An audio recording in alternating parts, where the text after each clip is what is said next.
اور ہندوستان دنیا کا واحد ملک ہے جس نے اپنے ہی عوام پر اپنے ہی میڈیا کے ذریعے جنگ مسلط کی، اپنے ہی ناظرین کے خلاف جھوٹی جنگ چھیڑ دی۔ عالمی معتبر جریدے دی اکانومسٹ نے بھارتی میڈیا پر جنگی جنون کا پوسٹ مارٹم کر دیا۔ ہندوستان کے گودی میڈیا نے اپنے ناظرین کے خلاف جنگ چھیڑ دی، ہندو قوم پرستی کو جنگی بخار میں مبتلا کر دیا۔ عالمی جریدے دی اکانومسٹ نے بھارتی میڈیا کا پوسٹ مارٹم کر دیا۔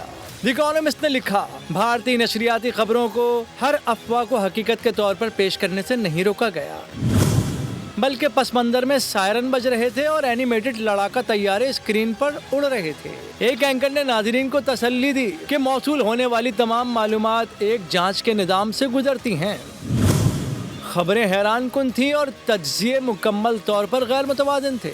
ایک اینکر نے تو مطالبہ کیا کہ کراچی کو آگ لگا دو، پورے شہر کو تباہ کر دو۔ بھارتی ٹی وی نے یہ حیرت انگیز کارنامہ انجام دیا کہ سوشل میڈیا کو بھی سنجیدہ سورس بنا لیا۔ جریدے نے لکھا کہ بھارتی ٹی وی خبروں نے کافی پہلے ہی حقیقت پر مبنی دنیا چھوڑ دی تھی۔